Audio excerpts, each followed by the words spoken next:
All right. Try to leave it there, stabilize. All right, guys. Just doing another video. I know I look a little rough. That's because I get paid Friday. So be, in tune for that. Getting a nice cut up. But right now, a little rough. I'm home. I'm off today.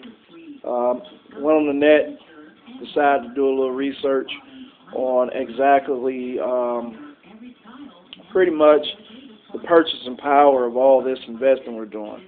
For example, a lot of us are buying the Iraqi dinar, right? So what I did was, okay, I went on the website. I want you guys to go to the website. All right, it's called www.numb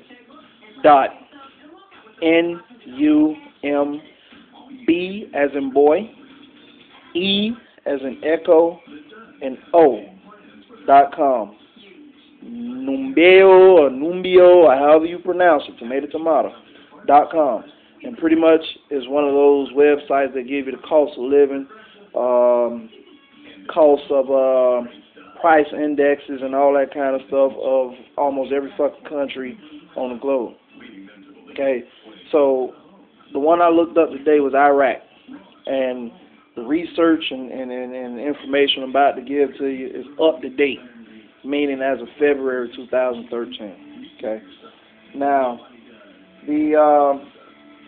and it's crazy here because just to eat at an inexpensive restaurant in Iraq is going to run you about $5,800.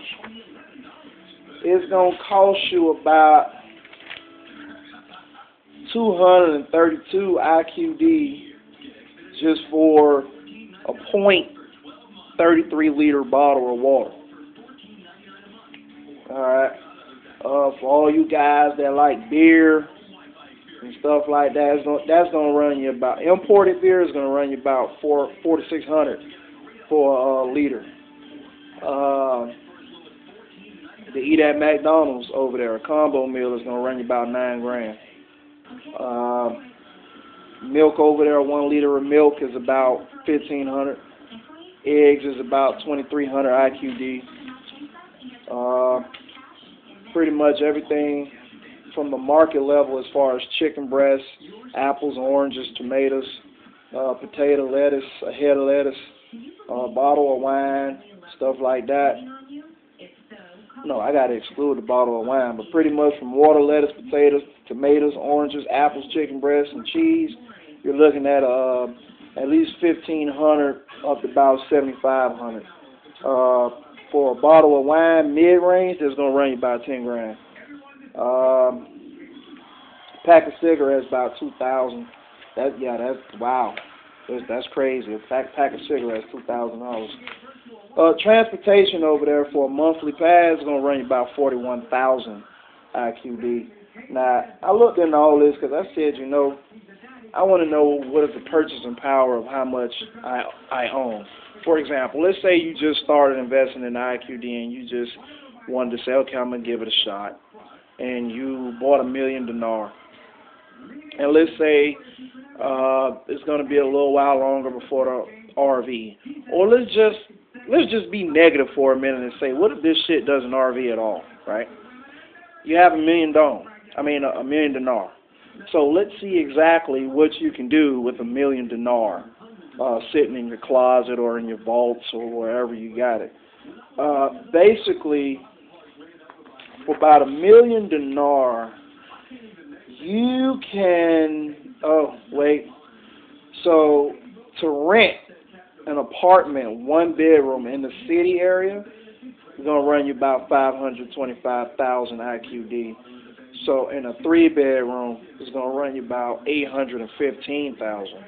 So, let's see, to buy an apartment, okay, this is price per square meter to buy an apartment in the city center, Century, you're looking at about, 1.5 million. 1.5 to roughly about $2.3 million of IQD as far as buying an apartment. So if that's to buy an apartment, I mean, just imagine, you know, to purchase a house or whatever the case may be. So if you're investing in the IQD and you really want to have some significant purchase power, I advise you to get, you know, in the million to $1 billion range, for the case may be. And I also made this video because, you know, I just wanted to see, you know, how you guys felt. Like, for example, I had this question running through my head. You know, I got a lot of comments on YouTube, a lot of positive comments, and I thank you guys. But for the ones that were negative as far as, you know, oh, there's not going to be an RV, this is a bullshit investment, I look at it like this. Ask yourself, what is your purpose for investing? That's period. What is your purpose for investing? My purpose for investing, to be quite frankly honest with you, I want to invest in some currencies that I do want to see RV and roll over into that, you know, that good old greenback, that good old American cash, and, you know, make some moves, some power moves. But at the end of the day, I'm investing because I've done my research. I've done my due diligence on all the countries, and I pretty much know, you know, which countries have a high probability of actually either RVing or being a good, you know, investment at the end of the day. So, for example, I'm doing a lot of diversifying my currency portfolio because I'm not only investing in IQD. I've bought up some dong. If you actually go to sterlingcurrencygroup.com, I don't know if you guys noticed, but now they got the euro on the market. They have Switzerland, the Swiss franc on the market. They got the Australian dollar on the market. They got Singapore. They got, you know, a whole bunch of countries on the market, and you're going to see that, you know, which ones, you know, will be more cost effective and cost beneficial for you. But I looked up some of the economic standards of living and things like that in certain countries, and I got to be honest with you, I'm loving Switzerland, I'm loving Singapore, I'm loving Australia, I'm loving all the places where there's a lot of water, a lot of land, especially grassland. I'm not into all those mountains, you know. I leave that for them hillbillies. But grassland, water, you know, I'm loving it. I'm loving it. And just the thought of, for example, like Brazil. I mean, you could buy that fucking currency. Oh, my God. I mean, do I have Brazil in here? Let me see. Do I have Brazil? Brazil is off the chain because that's a grassy area. It's a lot of land, and their currency is undervalued too, just like China. I'm going to get into China in a minute, but Singapore, I'm loving it. I'm loving Singapore, and I think for Singapore to purchase an apartment over there in their currency, just to buy an apartment, you're going to need about 20 to 25,000 Singapore dollars. Australia, I got Australia right here. Australia, let's see here, to buy an apartment in Australia, you're gonna need about 10,000, about $10,000. It's gonna run you about $1,700 just to pay rent for a 1-bedroom apartment. Vietnam, same thing. Okay, same thing like with Iraq. Here's Vietnam. All right, guys, just for a combo meal at McDonald's, it's going to run you about 70,000 dong. So to give you an idea of how many dong you need to purchase to have some significant purchasing power, you're going to need about roughly, you're going to need about 29 to 80 billion dong to actually, you know, be somebody, if you know what I mean, over there. And I mean, I could go on and on. I mean, I got Georgia up in here. I got China up in here. I think for China to buy an apartment, you needed about 25 to 30,000 yen. So, that's Japanese yen or Chinese yuan. So, pretty much, guys, you got to understand why you're investing, and remember that at the end of the day, when you go Sterling Currency Group website, and I don't know if you guys are familiar with Tampa Dinar, but I kind of fell in love with Sterling because they're offering a diversified portfolio of currencies.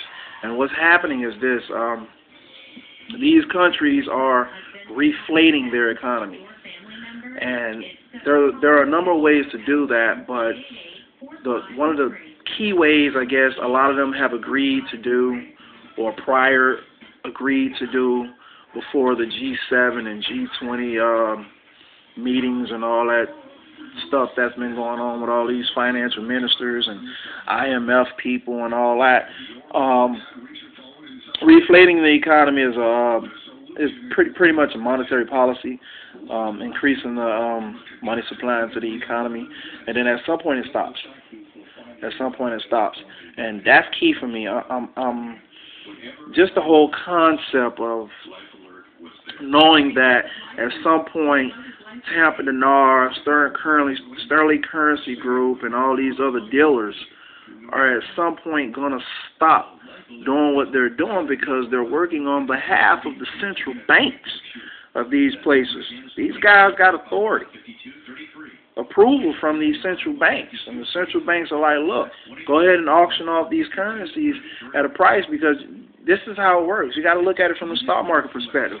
You know, like I told you guys before, I don't know if you know, or in my past videos, but I've traded in the stock market for about 8 years.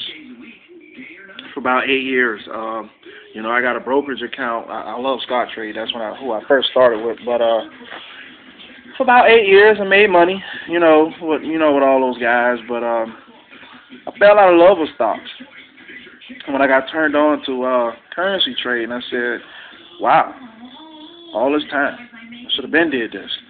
You know, but somebody tried to get me with the Forex, and I wasn't into all that, you know, making money off of pips and having your face stuck to the screen, put calls, long, shorts. You know, fuck that.